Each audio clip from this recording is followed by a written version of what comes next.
ICI is very unfair right, क्योंकि ICI कभी भी कुछ भी काम कर सकता है। बहुत शॉकिंग, अभी जैसे रिजल्ट इतनी जल्दी दे दिया है, पासिंग परसेंटेज सही नहीं था। एएफएम का पेपर वाज सो टफ, जबकि एएफएम का इससे पहले भी पेपर टफ आ चुका है, तो इस बार तो प्रिडिक्टेड था ना कि एएफएम तो टफ नहीं आएगा।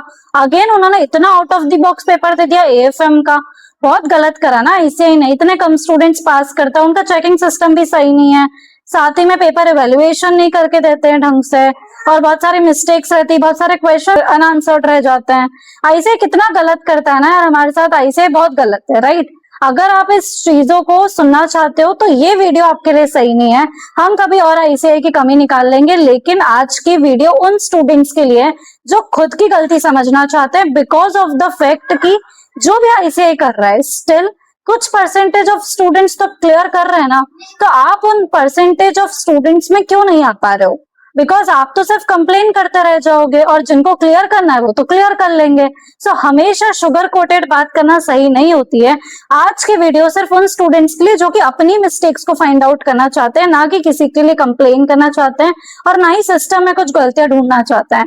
हमें भी पता है कि अगर हम ये काम नहीं करेंगे तो ऑब्वियसली बहुत सारी चीजें गलत रहती है, गलत के खिलाफ आवाज उठानी चाहिए, बट उसका एक करेक्ट टाइम होता है। अब रिजल्ट आ चुका है, जब कुछ गलत होता है हम गलत के खिलाफ भी बोलते हैं, लेकिन अभी वो टाइम है जब हमारे साथ गलत हुआ है, और अगर इस टाइम पे हमने खुद के लिए आवाज नहीं उठाई ना, तो तुम्हारे फ्यूचर के साथ बहुत कुछ गलत हो जाने वाला है। तो सबसे पहले मेरा एक बहुत सिंपल सा क्वेश्चन आंसर करो। जिन भी स्टूडेंट्स को ये लग रहा है कि हमने तो बहुत एफर्ट्स लगाए थे, उसके बाद भी हमारा क्लियर क्यों नहीं हुआ। आई नो कि एएफएम का पेपर बहुत आउट ऑफ द बॉक्स आया था, इजी नहीं था क्रैक करना, जिन्होंने पढ़ाई करी उनका भी नहीं हुआ even. So luck definitely plays a important role, but आप कब तक लक के भरोसे बैठे रहोगे? और आपको पता है ना कि आपने जो शॉर्टकट्स फॉलो करे थे, उससे अगर थोड़ा सा पेपर भी टफ आ जाता तो आपसे क्लियर नहीं होता। ऐसा आपको पता है ना अंदर से। हम ऑब्वियसली बोलेंगे नहीं, बिकॉज इस पॉइंट पे क्या होता है ना कि बहुत सारे लोग हमारे ऊपर ऑलरेडी ब्लेम कर रहे हैं कि तूने पढ़ाई नहीं करी इसलिए तेरा क्लियर नहीं हो रहा है, तू लायक नहीं है क्लियर करने के। तो हम तो अपने लिए बहुत डिफेंस मोड में आते हैं डेफिनेटली, बट अभी वो टाइम है जहां पर एक बार सेल्फ इंट्रोस्पेक्शन करना भी जरूरी है कि क्या हमारे अंदर ही कोई कमी तो नहीं है, क्या हम पढ़ रहे हैं एक्चुअल में। तो आपके लिए मेरा एक सिंपल सा क्वेश्चन यही था कि आपने एग्जाम में प्रिपरेशन के लिए, सीए फाइनल लेवल के प्रिपरेशन के लिए, लाइक कॉमर्स का राजा है सीए राइट, पहले भी था अभी भी है आगे भी रहेगा, तो सीए फाइनल के लिए आपने कितनी पढ़ाई करी थी? और मैं आपको बता दूं कि जो बोर्ड्स की एग्जाम रहती है ना, जिस भी स्टूडेंट की, 10th के स्टूडेंट्स की, 12th के स्टूडेंट्स की, तो छोटे छोटे बच्चे रहते हैं, वो भी 7 to 8 आवर्स की पढ़ाई करते हैं। मतलब उनका school timing he 5 to 6 hours रहता है राइट, और उसके बाद में वो कोचिंग्स भी जाते हैं 3 to 4 आवर्स, फिर घर पर आकर भी पढ़ते हैं। तो एक 7 to 8 आवर्स का टाइम तो मिनिमम वो पढ़ रहे हैं, उससे ज्यादा भी पढ़ रही है। आप as a CA final student आपने कितनी पढ़ाई करी कंसिस्टेंटली? वो वाली पढ़ाई मत बताना जिस टाइम पर आप बुक्स के सामने बैठे हुए थे, जब आप प्रिटेंड कर रहे थे बिकॉज कोई मम्मी पापा आपके देख रहे थे घर पे, कोई आपको देखने वाला था, तो आप बुक्स के सामने थे। वो वाला टाइम नहीं चाहिए मुझे। इफेक्टिव टाइम बताओ जब आपने एक्चुअल में पढ़ाई करी। आप बोल रहे हो कि आप पढ़ रहे हो और आपने पढ़ा। इसको थोड़ा सा और सिंपल बनाते हैं। तो आप मुझे बताओ कि एग्जाम से 1 मंथ पहले आपने कितनी पढ़ाई करी थी, कितने आवर्स की? 8 आवर्स, 10 आवर्स, 12 आवर्स, 14 आवर्स?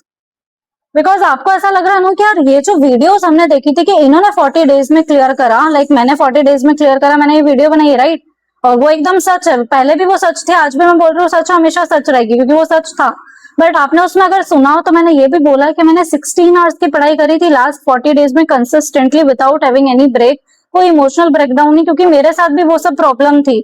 मुझे भी पढ़ने में लाइक बहुत मुश्किल होती थी, बिकॉज पढ़ते थे याद नहीं होता था, वो प्रेशर रहता था। स्टिल मैंने गिव अप नहीं करा। आपने कितना पढ़ा? चलो ठीक है, बहुत सारे लोगों का आंसर होगा मैम हमने 10 आवर्स 12 आवर्स की भी पढ़ाई करी। डन। एक और सेकंड क्वेश्चन की तरफ जाते हैं। इसमें से अपने जो यूट्यूब वीडियोस का टाइम है, रिविजन वीडियोस, क्लासेस का जो टाइमिंग है ना, वो एलिमिनेट कर दो और मुझे सिर्फ सेल्फ स्टडी का टाइम बताओ। फंस गए आप तो। हमने तो ज्यादा टाइम रिविजन वीडियोस ही देखी थी और हमने तो क्लासेस ही देखी थी, हम तो उसी को पढ़ाई बोल रहे थे। गजब। क्या स्कूल जाने के बाद अगर बिना कोचिंग के, बिना सेल्फ स्टडी के आपने क्लियर कर लिया था क्या, या पढ़ना पड़ा था?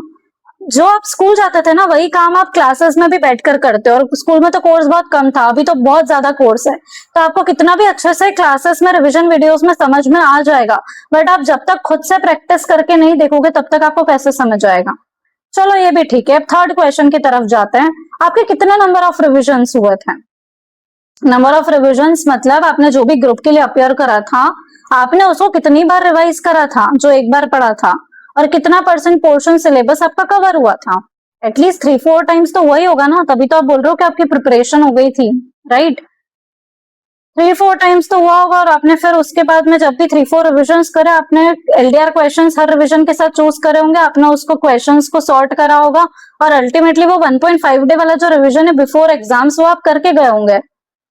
ठीक है, करा था ना आपने एक्चुअल में? अगर करा था तो बेस्ट है, फिर तो। अगर नहीं करा था तो क्यों नहीं हुआ था? क्या आप नहीं करना चाहते थे? नहीं, हम तो सब करना चाहते ना, कौन नहीं करना चाहता है? हम करना चाहते थे, बट जो टाइम पर हम पढ़ने बैठे थे ना, वो टाइम सफिशिएंट नहीं था कि उतना रिवीजन हो सके। तो क्या गलती किसकी है? अगर आप लेट बैठे थे तो गलती ऐसे ही की है क्या, या फिर आपकी गलती? क्योंकि उन्होंने तो सबको इक्वल टाइम दिया है। आपको किसी ने मना करा था कि आप रिजल्ट के बाद ही पढ़ने बैठना, आप रिजल्ट के पहले पढ़ने मत बैठना, क्योंकि आपको तो पता था ना कि यार 85% स्टूडेंट्स तो फेल होते ही है जनरली, तो उसमें हम भी हो सकते हैं, और हमारे पेपर ऐसे कुछ खास गए नहीं है।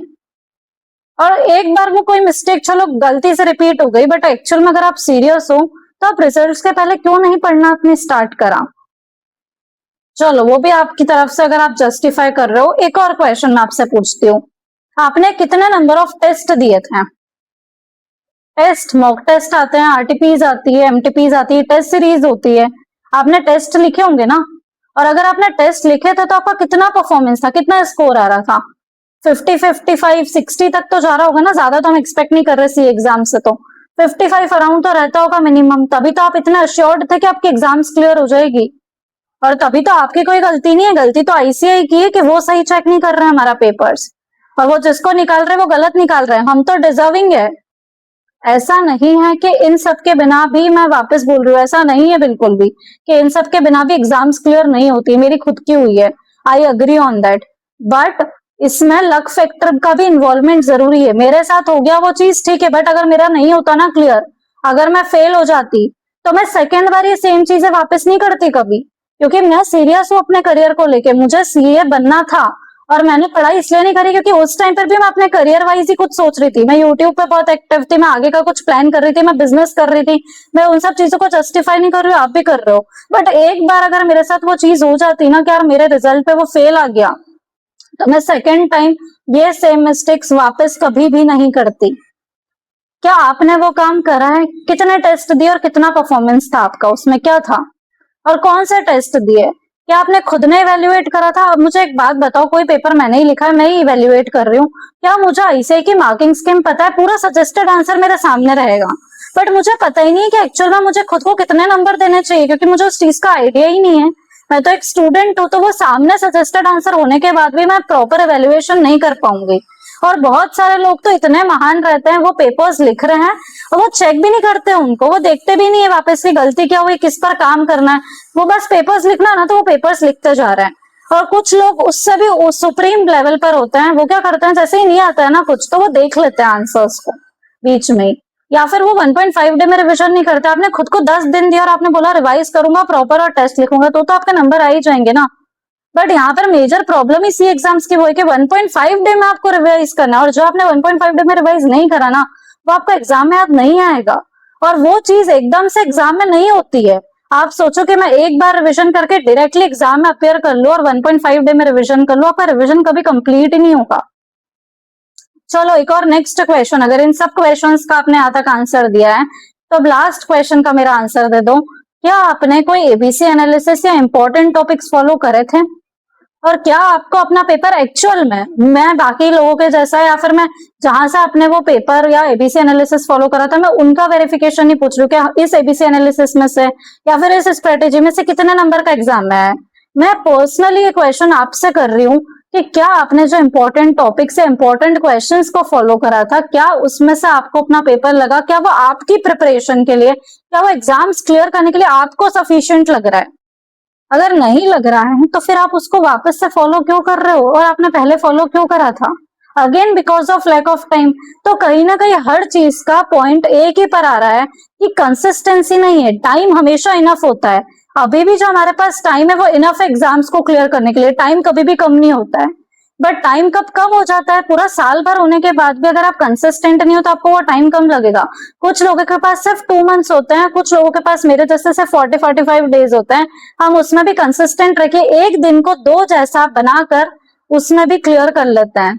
आपकी सिंसियरिटी, कंसिस्टेंसी बहुत मैटर करती है। और उसके बाद सबसे इंपॉर्टेंट चीज, strong mindset. Because strong mindset ही नहीं है, आप कोई भी चीज कर रहे हो बट आपको सेल्फ डाउट इतना हो रहा है, हर चीज में आपको डाउट हो रहा है कि मैं ये जो कर रही हूँ, क्या मुझे इसके लिए रिवीजन वीडियोस देखनी चाहिए, क्या मुझे कोई प्रैक्टिस बैच देखनी चाहिए, क्या मेरे जो फ्रेंड्स ने लेक्चर्स लिए, क्या मैं वो मिस आउट तो नहीं कर रही हूँ कोई उन चीजों में।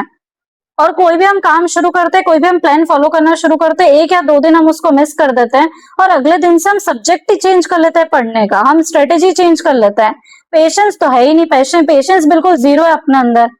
तो बिना इन सब चीजों के आपको आउटपुट कैसे मिलेगा? तो एक बार अपनी, ये बहुत ऊपर ऊपर से मैंने आपको चीजें बताई, इन डेप्थ इसमें कुछ भी नहीं था, ठीक है। यहाँ पर ही अगर आपको अपनी मिस्टेक्स फाइंड आउट हो गई हो तो इसके अंदर इन डेप्थ एनालिसिस करके मैं एक और वीडियो आपके साथ, बहुत सारी वीडियोस मैं आपके साथ इवन शेयर करती हूँ यूट्यूब पर। आप समझना कि आपकी गलती कहाँ हो रही है। और अगर आपको ऐसा लगता है कि इन सब में से आप कोई गलती कर रहे थे जो आपको पहले समझ ही नहीं आ रही थी, दूसरों को हमेशा ब्लेम करने से कुछ भी नहीं होगा। जो आईसीआई को जो करना होगा वो करेगा। क्या वो आपकी सुन रहे हैं? आकर इम्पैक्ट क्रिएट करने के चक्कर में आपका करियर खराब ना हो जाए, बस इतना सा ध्यान दो। हमारी एग्जाम्स हमको क्लियर करना है, भले कैसा ही पेपर सेट हो रहा हो। लोग निकल रहे हैं, लोग पास कर रहे हैं, जिनको क्लियर करना, आप बस ब्लेम करते हुए रह जाओगे और आप बस बैठे रह जाओगे और सपने देखते रहोगे और अपना लाइफ का टाइम वेस्ट कर दोगे। हर अटेम्प्ट की आपकी जो अपॉर्चुनिटी कॉस्ट है ना, मैं आपको बता दूं, वो 5 to 6 लाख रुपीस मिनिमम है, मिनिमम।